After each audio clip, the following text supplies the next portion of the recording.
Tonight, a major political controversy is exploding in Washington after the Justice Department announced the creation of a massive $1.7 billion compensation fund tied to President Donald Trump and his allies. Critics are calling it one of the most controversial legal settlements in modern American history, while the Trump administration says it is necessary to correct what they describe as years of political persecution and government weaponization. The new program, officially called the Anti-Weaponization Fund, was announced Monday by the Justice Department as part of a settlement resolving President Donald Trump's lawsuit against the Internal Revenue Service over the leak of his confidential tax returns. According to the administration, the fund will allow individuals who believe they were unfairly targeted by the Biden-era Justice Department to apply for financial compensation and even formal apologies from the federal government. The amount of the fund is enormous, approximately $1.776 billion, and it immediately triggered backlash from Democrats, legal experts, ethics watchdogs, and civil rights groups who argue the move is politically motivated and potentially unconstitutional. Acting Attorney General Todd Blanche defended the decision, saying the government should never be weaponized against American citizens for political reasons. In an official statement, Blanche said the administration wants to create a lawful process where victims of what he called lawfare can seek justice and redress. But critics say the real purpose of the fund is to reward Trump allies, supporters, and political associates who faced investigations or prosecutions during previous years.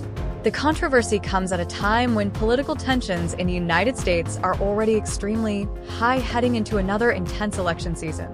Many Democrats reacted immediately with outrage. Representative Jamie Raskin, the top Democrat on the House Judiciary Committee, accused the administration of creating what he described as a taxpayer-funded slush fund, designed to benefit Trump loyalists and individuals connected to the January 6th Capitol riot.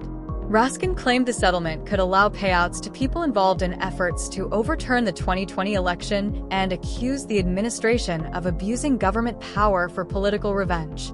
Meanwhile, watchdog organizations also attacked the deal. Donald Sherman, president of Citizens for Responsibility and Ethics in Washington, described the move as one of the single most corrupt acts in American history. Nearly 100 House Democrats have now signed legal briefs urging courts to block the agreement before taxpayer money is distributed. Critics argue that the fund could open the door for thousands of politically motivated compensation claims without clear standards or oversight.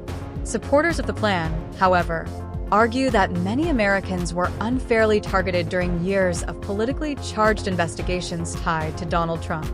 For years, Trump has claimed that the Justice Department under President Joe Biden was weaponized against him and his supporters. Trump frequently pointed to the criminal investigations he faced between his first and second terms in office. Those included investigations into classified documents found at Mar-a-Lago and allegations connected to efforts to challenge the results of the 2020 presidential election. Although several cases were eventually dropped or weakened, Trump and his allies continued to argue that federal law enforcement agencies had been politically biased against conservatives. Now, after returning to power, Trump's administration appears determined to reshape the Justice Department around those claims. The administration says the compensation fund is not limited to Republicans and that there are supposedly no partisan requirements for applicants. Officials say any American who believes they were unfairly targeted for political reasons could apply for compensation. A 5-member commission appointed by Acting Attorney General Todd Blanche will oversee the claims process. However, critics remain skeptical. Many legal analysts argue there are still major unanswered questions. Who exactly qualifies as a victim? How will the government determine whether a prosecution was politically motivated? And, perhaps most importantly, where exactly will the money go? So far, the Justice Department has not publicly identified any individuals expected to receive compensation. But many observers believe former Trump advisors, campaign associates, January 6 defendants, and others investigated during previous administrations could potentially benefit. This controversy also connects directly to Trump's ongoing battle over his leaked tax returns. Earlier this year, Trump filed a lawsuit against the IRS in federal court in Florida. The lawsuit accused the agency of allowing confidential tax information to be illegally leaked to media organizations, causing reputational damage, financial harm, and public embarrassment to Trump and the Trump Organization. Trump's sons, Donald Trump Jr. and Eric Trump, also joined the lawsuit. The case centered around one of the most famous tax leaks in recent political history. Back in 2020, reports published by the New York Times revealed that Donald Trump paid only $750 in federal income taxes during his first year in the White House and paid no federal income taxes at all in several other years. The reporting raised massive public debate over Trump's business losses, tax strategies, and financial transparency. At the center of the leak was former IRS contractor Charles Edward Littlejohn. Littlejohn worked for Booz Allen Hamilton, a major defense and national security contractor. He later pleaded guilty to illegally leaking tax information belonging to Trump and other wealthy Americans to media organizations between 2018 and 2020. In 2024, Littlejohn was sentenced to 5 years in federal prison. The Trump administration argues that the illegal release of confidential tax records represented a serious abuse of government power and violated federal law. Trump's legal team described the president as the victim of illegal harassment and invasions of privacy. But critics argue that this new settlement goes far beyond resolving the tax leak issue. They say the administration is using the lawsuit as justification to create a massive political compensation program benefiting allies of the president. Adding even more controversy, some legal experts point out that Trump, as sitting president, effectively oversees the same Justice Department now approving this settlement. That raised ethical concerns inside the federal court system itself. Earlier this month, attorneys assigned to review the case questioned whether the Justice Department was truly independent from presidential influence while negotiating the agreement. Several ethics organizations also filed court briefs challenging the legality of the settlement. Advocacy group Democracy Forward called the lawsuit a sham and accused the administration of attempting to access taxpayer money for political purposes. Meanwhile, the Justice Department is trying to defend the settlement by comparing it to previous federal compensation programs. Officials pointed to a fund created during the Obama administration that compensated Native American farmers who experienced racial discrimination from the government. But critics say the comparison is misleading because that program addressed documented civil rights discrimination rather than politically connected criminal investigations. This latest controversy also fits into a larger pattern that has defined Trump's return to office.